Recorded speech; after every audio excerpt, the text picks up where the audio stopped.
ଉଷୁନା ଚାଉଳ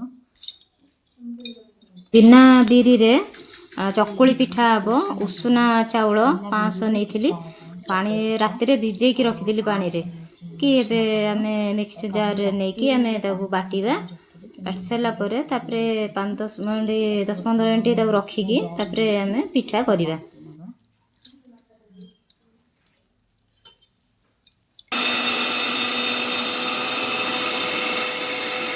ରେଡ଼ି ହେଇଗଲା ଯେଉଁ ଉଷୁନା ଚାଉଳର ବାଟି ନେଲି ସୁତଟା ଢାଳିଦେବା।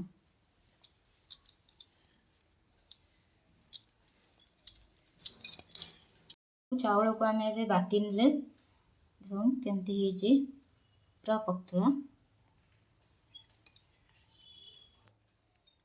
ଯେଉଁ ଆମେ ବାଟିକି ରଖିଥିଲେ ତା ଦେହରେ ଆମେ ସ୍ୱାଦ ଅନୁସାରେ ଲୁଣ ଦେଇକି ଲୁଣ ଦେବା। ତାପରେ ପାଣି ଦେଇ ତାକୁ ଗୋଳେଇ ନେବା। ଗୋଳେଇ ଦେଲି 10-15 ମିନିଟ୍ ପାଇଁ ଆକୁ ଆମେ ଫୁଲିବା ପାଇଁ ତାକୁ ଛାଡ଼ିଦେବା। ମୁଁ ଘୋରେଇକି ଏଠି ତାକୁ ଫୁଲିବା ପାଇଁ ରଖିଦେଲି। ନନଷ୍ଟିକ୍ ତାୱାରେ ଯଦି କରିବେ ମାନେ ଏଥିରେ ତେଲ ମାରିବେନି, ଏମିତି ଖାଲିରେ କଲେ ପିଠା ପୁରା ଜାଲି ଟାଇପ୍ର ହେବ, ପୁରା ସ୍ମୁଥ୍ ହେବ।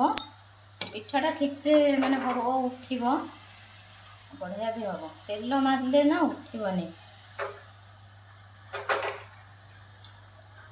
ତାକୁ ଏମିତି ଘୋଡ଼େଇକି ପିଠାଟାକୁ କରିବେ। ପିଠା ହେଇଗଲା, ଏବେ କାଢ଼ିଦେବା ତାକୁ।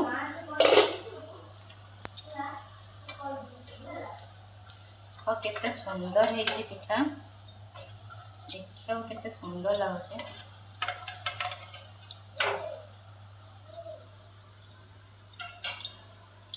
ଆମେ ଏମିତି ଭାଙ୍ଗିଦେବା। ଏବେ ଆମ ଉଷୁନା ଚାଉଳର ପିଠା ପୁରା ରେଡ଼ି। କେତେ ସ୍ମୁଥ୍ ହେଇଛି ପିଠା, ବିନା ବିରିରେ ଚକୁଳି ପିଠା ଉଷୁନା ଚାଉଳରେ, କେତେ ସୁନ୍ଦର ହେଇଛି। ହେଇଗଲା ଆମ ଉଷୁନା ଚାଉଳର ଚକୁଳି ପିଠା, କେତେ ସ୍ମୁଥ୍ ବଢ଼ିଆ ଆସିଛି। ତା ସାଙ୍ଗରେ ହେଉଛି ମଟର ତରକାରୀ, ଘୁଗୁନି ତରକାରୀ।